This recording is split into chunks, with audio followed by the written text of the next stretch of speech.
Edward Brown, host of The Best of Investing, here to remind you to tune in this week on Saturday at 8 p.m. You're not going to want to miss this show. That's The Best of Investing on Saturday at 8 p.m.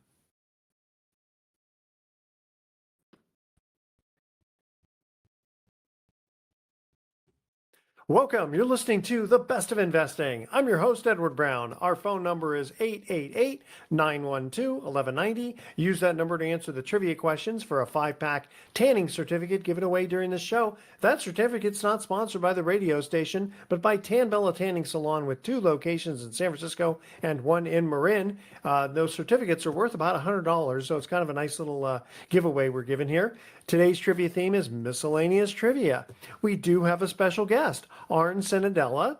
I'm going to read a little bit about him from Spark Investment Group. And today's episode, the title is called Cash Flow is Not King, which is very interesting. I definitely want to talk about that. So here's a short bio about Arn. He's a real estate broker and investor with over 40 years experience in the real estate industry. He founded Spark Investment Group in 2020 as he transitioned his single-family rental portfolio into multi-family properties. Arn currently manages and operates a multi-family portfolio as a general partner and sponsor of over 1,000 units with a total value in excess of $130 million. Hey, Arn, welcome to The Best of Investing. Yeah, Edward, great to be here. Pleasure to meet you. Look forward to having a nice chat. Yeah, so, okay, so tell us a little bit, first of all, Spark Investment Group. Is it a syndication that you have a bunch of various limited partnerships or LLCs? Precisely. So basically, we're a multifamily syndicator, maybe have 8 current syndication deals going, and we also do smaller joint venture deals. I'm now in Greenville, South Carolina, though I spent most of my life in the San Francisco Bay Area, where I think you are. Yeah, that's where I'm at. Do you, where are the properties generally located that you like to buy? We believe in kind of local oversight and local ownership. So we pretty much focus on Greenville County, or what might also be called the upstate region of South Carolina, which is a 9-county region in the northwest part of the state. We're actually dealing with the remnants of Helene as we talk.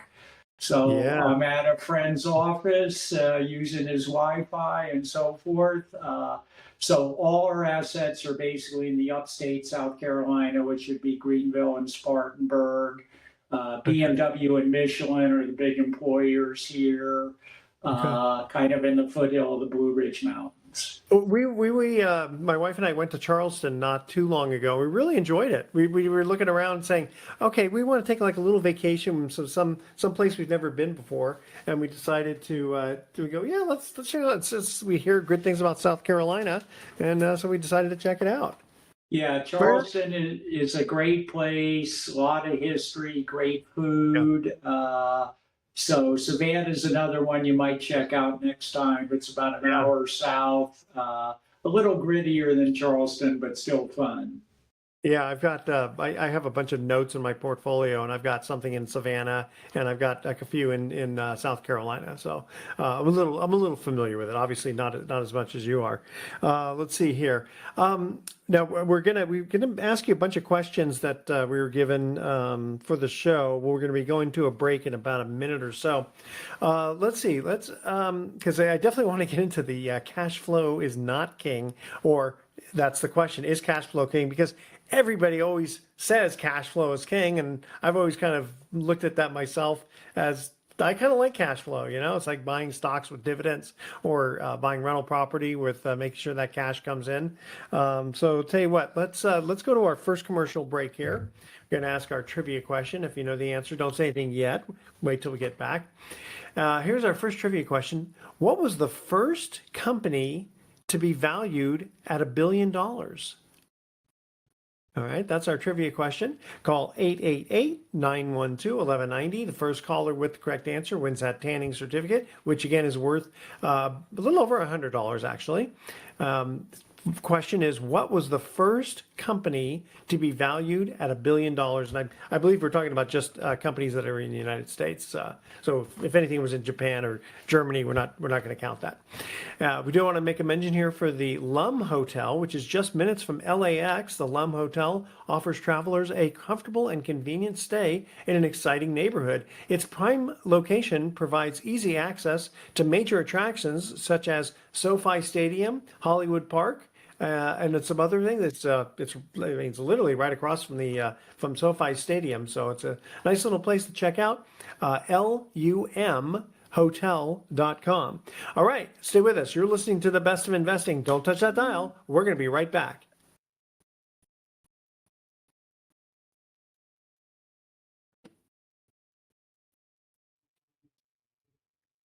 Welcome back to The Best of Investing. I'm Edward Brown, your host, along with my special guest, Arn Cenedella. Our first trivia question: what was the first company to be valued at $1 billion? Arn, what do you think? I'll take a wild stab and say Apple Computer. No, actually, it was before that. U.S. Steel. Okay. U.S. Steel was valued at $1 billion at one point. But yeah, you got to figure out how much that was worth back then, how much that would be worth now. All right, $1 billion isn't too much anymore. No, exactly. I'll take it though. Right. So let's start off with this. How does one safely invest in real estate during turbulent times? Yeah, great question. And I'm kind of an old school investor, believe in fundamental principles, which for me is long-term fixed rate debt, relatively low leverage, go into an acquisition with ample cash reserves, and have some operational ability to run the real estate in an efficient and professional manner.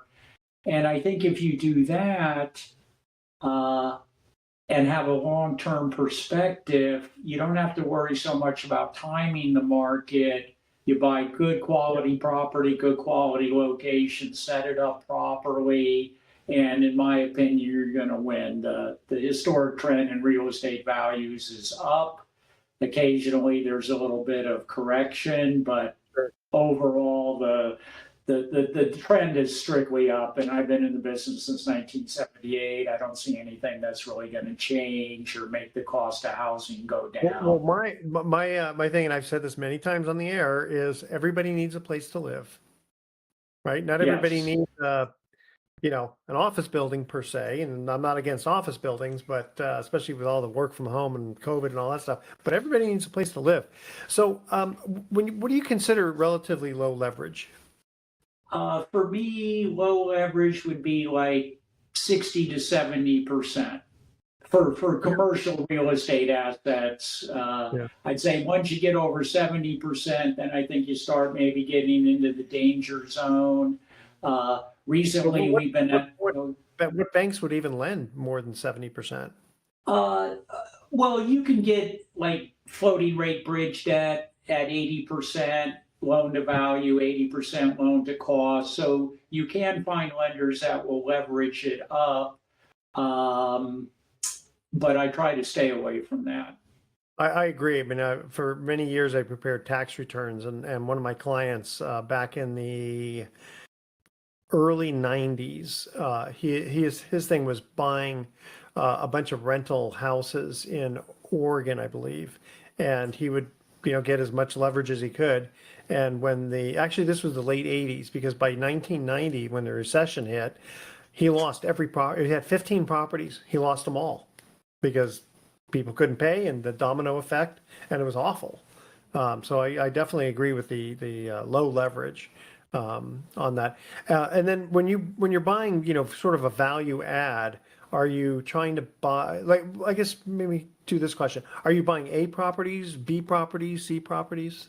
Yeah, we own assets from 1970s, which is typically kind of a value add deal to actually new construction. So our constraint is more a narrow geographic area. We don't invest in 5 or 6 different markets. It's basically Greenville County and the upstate. But within that market, we'll buy all sorts of assets. The last 2 years, we've basically been buying new build to rent product, and we've had some nice success with that. Overall, for multifamily real estate transaction volume, the last 2 years is down about 75%. Basically, seller expectations and buyer debt costs don't match up. And so there's been very little transactions with existing assets. And so, in my mind, who's your most motivated seller in this market? It's a builder. Builders build, sell, take their profit, and go on. They're not really long-term investors. So we've been able to buy some really nice duplex products. Of course, the residents love them. When you were talking about the buying the build to rent, usually we'd be thinking about like an office building or retail space, right? Yeah, this would be residential. So it's residential housing that is built for rental purposes as opposed to sale to an owner occupant. Okay, but in the multifamily? Well, Or- we consider a multifamily because, for example, one that we just recently bought was 13 duplexes on one parcel of land. So 26 units total, not like one building with 26 units, but 13 separate duplexes with on one parcel. Interesting. Yeah, you don't get too many of those. That's kind of interesting to mix, and at least from a neighbor's standpoint, you only have to worry about the one house next to you, the one duplex next to you. All right, going to our second commercial trivia question here. What is the highest grossing film of all time? Talking movies here. What is the highest grossing film of all time? Call 888-912-1190. Again, the first caller with the correct answer wins that tanning certificate, which again is worth over $100. Do you want to make a mention also for the Axiom Hotel in San Francisco, located in the heart of Union Square? The Axiom Hotel blends a sense of history with modern touches. Guests rave about the staff and how quiet the hotel is. Check them out at the Axiom Hotels.com. Stay with us. The Best of Investing will be right back. Don't touch that dial.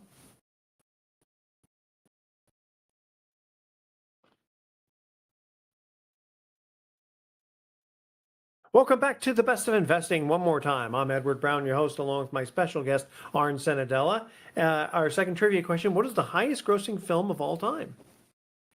What do you think, Arn? I'm not great at trivia, but how about Star Wars? Yeah, that's not a bad game, but not a bad guess, but actually it's not even in the top 1, 2, 3, 4. Oh my goodness. Remember, it used to be Titanic with 2.2 billion, but the Okay. highest grossing one is Avatar at 2.9 billion, and then Avengers Endgame, and then Avatar: The Way of Water of the water. So it's you got two avatars in there. That kind of surprised me, but I read it on the internet. It must be true. Yeah, I missed most of those movies, so I don't know. I must be old. I did see Avatar. I never saw the second one. Okay, Yeah. now I want to get right into this here. Okay, is cash flow really king? Now, you don't take that attitude, right? Correct. So I'm a little bit of a contrarian, and of course, each investor is different, and depending on their stage of life, they need to adjust their investing approach. For me, investing's always been about growing my net worth, building equity, and so on and so forth. Now, to be clear, cash flow is necessary because when I buy a property, I want the property to be self-supporting, meaning the rent less the operational expenses are well more than enough to pay the debt service. And that cash flow isn't so much to put money in my pocket today that I'm going to spend, but it's rather kind of a protective layer for the operation of the property long term, meaning you invest capital to buy a property. You don't want to have to keep feeding it capital. You want it to True. be self supporting. And then once you hit that, then for me, it's about capital growth, equity growth, net worth growth, because in my experience, when you hit a certain net worth, you don't worry about cash flow anymore. That And what would that net worth figure be, in your opinion? I would say if you get to like 3-4 million, you don't have to worry about cash flow, because 3-4 million, even at 6%, you're talking over 200 a year, and for most people, that would provide a pretty nice lifestyle. So It all depends on your standard of living, yeah, on that. correct, and Yeah. I think you can do it on 2 million, which is 120 a year, 10 a month.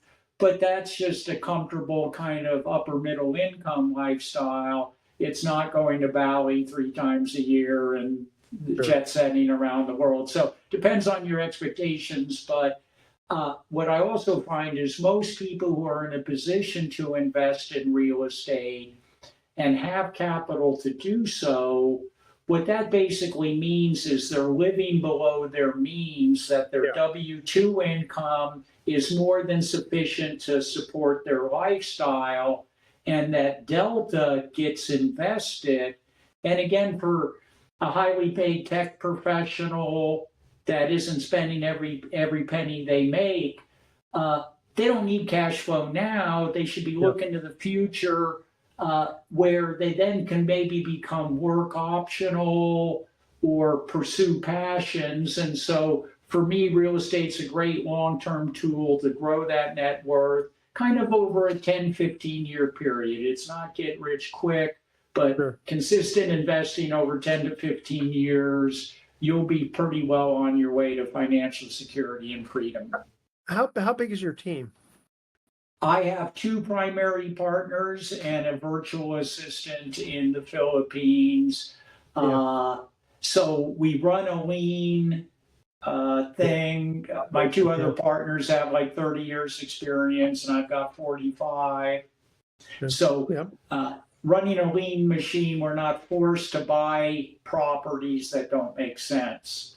Yeah, exactly. What kind of cap rates are you trying to buy properties at? Right now, we're hoping to get them about 6.5.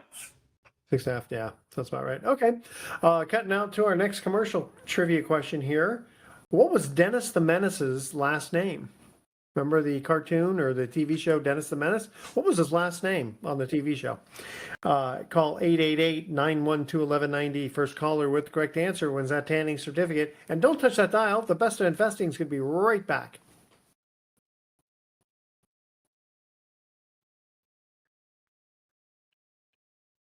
Welcome back to the Best of Investing. Edward Brown here, along with Arn Cenedella, and our third trivia question: What was Dennis the Menace's last name? Do you remember? This is one I should actually know, but I don't. So Edward, Okay. sorry, I'm just striking out. That's okay. For 3. Okay. Mitchell, Dennis Mitchell. Okay. All Yeah, right. and then remember Mr. Wilson was the grumpy old neighbor. Let's see. Okay, so you raise money from individuals. They have to be accredited investors. We actually also do 506B syndications, which are eligible to accredited investors or a so-called sophisticated investor. And a sophisticated investor is someone who has enough financial acumen and knowledge to kind of be able to properly assess the suitability of the investment for them. So we have to kind of establish a relationship. I need to get some kind of idea of where they're at financially in terms of income, savings, prior investing experience. So most of the Spark deals are open to both accredited and so-called sophisticated investors. And is it where you're only allowed 35 investors of those? That's correct. Yes. Okay. And go ahead. No, I was gonna say do you do like different syndications for each property? Or how do you work yours? Yes, correct. So we're not a fund model. Each property, each acquisition is its own syndication. And we actually like doing kind of the smaller multifamily, smaller duplex communities, 30 to 50 units. Our deal acquisition prices are generally 4 to 6 million. So the capital raise requirements may be 1.5 million to 2 million.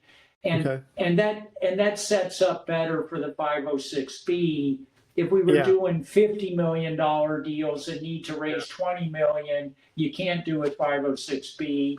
And Yeah. part of us, what we like to do is we believe in real estate. I think most people believe in real estate, and either they're too busy or just don't have the time, energy, and desire to actively manage it. And so we'd like to offer opportunities to people to invest in real estate.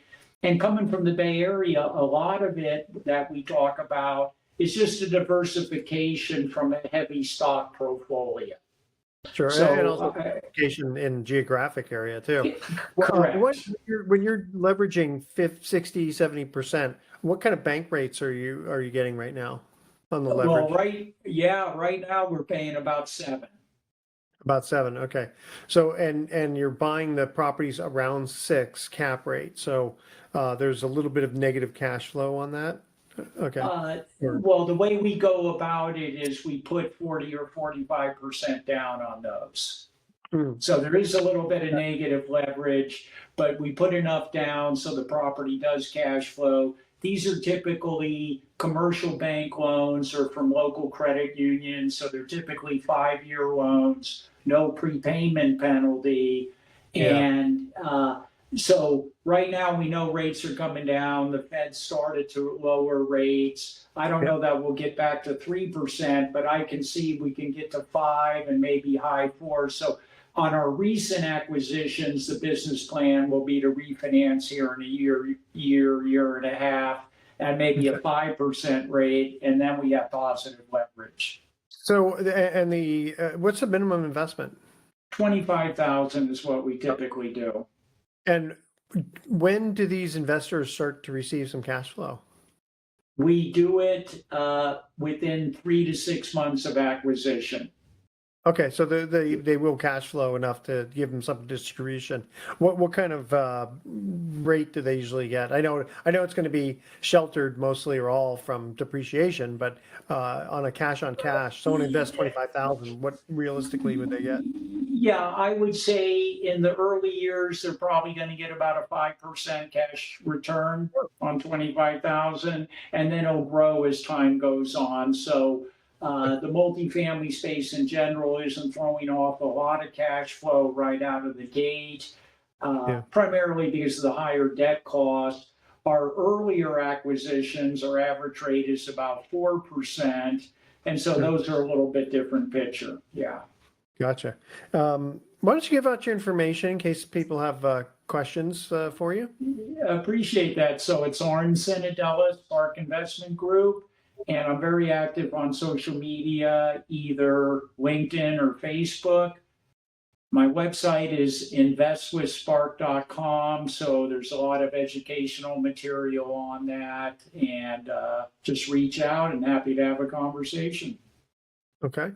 And let's see here. We have another quick minute here. It says here, you started investing in real estate before Excel was invented. How was that possible? I know. How's that possible? Well, I use the trusty HP 12C calculator, so you probably know it. I mean, if you're a node investor, that's your little baby that you do it. So mine is literally 35 years old. And I use it to kind of do our first pass underwriting on acquisitions. And one of my team members, Dan Raleigh, who has more, he's a CFO type, another Bay Area expat that moved to the Carolinas. He's more underwriter analysis, and he'll do the whole 5-year pro forma. Well, you want to hear something funny? I never used an HP because it was like reverse. Yeah, reverse Polish. Reverse, yeah. So I had a Texas Instruments one, and mine I think my calculator's over 40 years old, and believe it or not, the battery still is the original battery. I don't understand how it works.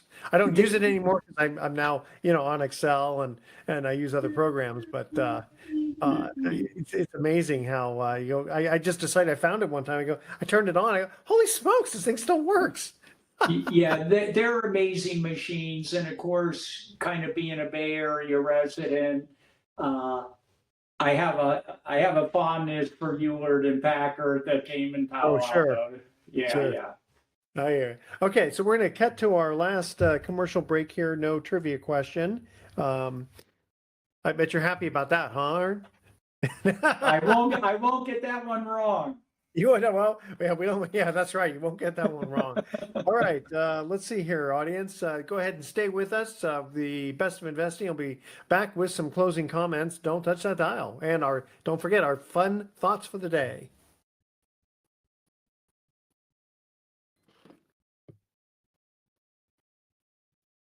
Welcome back to the Best of Investing. Last time for today, I'm Edward Brown, your host, along with Arn Cenedella. No trivia question, but I did want to ask Arn, give us some lessons you've learned over 44 years in the real estate industry.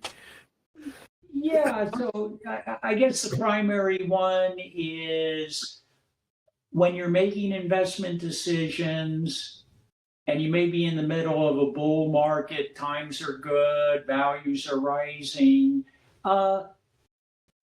Evaluate those investment decisions, understanding at times the economy is going to slow, there's going to be recession and so forth. So build your portfolio with the notion that there is going to be a few rainy days during your investing career. And if you build your portfolio that way, it can withstand the rough times. And of course, what does Warren Buffett say? Rule one, don't lose any money. Rule two, don't forget rule one. And so I think if you can set up any investing program where you limit your potential downside and just keep those dollars working for you over time, inflation, population growth, you're going to win the day. So kind of avoid the big mistake. Build your portfolio solid that can stand some economic downturns. Gotcha. All right. And Arn, why don't you give out your information one more time? And then I got a couple of things I wanted to share with people. Sure. So Arn Cenedella, Spark Investment Group, investwithspark.com. Been a pleasure. Very good. So my specialty is discounted mortgages. We also do originations of mortgages, but sometimes, you can get some of these discounted mortgages. It's very interesting. Some of them can be a very long-term play, which is kind of interesting because there might be a house. I'll make it really simple. A house is worth $100,000 and the borrower owes $50,000, but we own the mortgage and it only cost us $30,000. So there's some built-in profit theoretically if the person pays off early, but in the meantime we're getting cash flow, and it's usually between 7, 8, 9% depending upon when it's purchased. But the interesting thing is if the borrower pays off early, that yield could go to 9, 10, 11, 12, 15% because you're buying it at a discount. So I've had a couple of clients buy fairly long-term notes. They may have 15, 20 years to go, and they'll probably just pass it on to their kids. It's pretty conservative because the loan to value is below 40%, like my example. And if it pays off early, they'll get a higher yield. And if the borrower defaults, then you could end up with the property and make a lot more money. So is it risk-free? No. Is it liquid? No. I mean, unless you try to sell the note to someone else. Otherwise, you're going to be, quote, stuck with that loan in your portfolio. But, if it's producing 7, 8, 9%, it's like buying a long-term treasury in a way, There's not much tax advantage on it, but that's okay. I'd rather get the economics first, taxes second, right? Yeah, Okay. precisely. And the one thing I would add is investing in notes within a self-directed IRA could be a good way to go because the interest is ordinary income. in the Yeah, IRA, you're not it's taxable. deferred. So Correct. you might think about that as an option. Exactly. So for those investors who want to know more information, just call our 888-912-1190 number. Leave your name and your phone number, and I'll call you back and see if there's a fit there. All right. So now, first of all, we have a stupid joke of the week. Did you hear about the pasta that got locked out of his house? No No, key. No key. No key. All Noki. right. Now, Love now here's our Noki. thoughts. Yeah. You like that? Okay, now here's our thoughts for the day. Never tell anyone your problems. Why? Because 20% don't care, and the other 80% are glad you have them. Very nice. And my internet is so slow, it's faster for me to drive to Google headquarters and ask them stuff in person.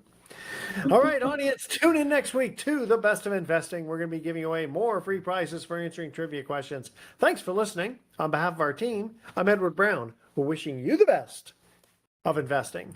So long.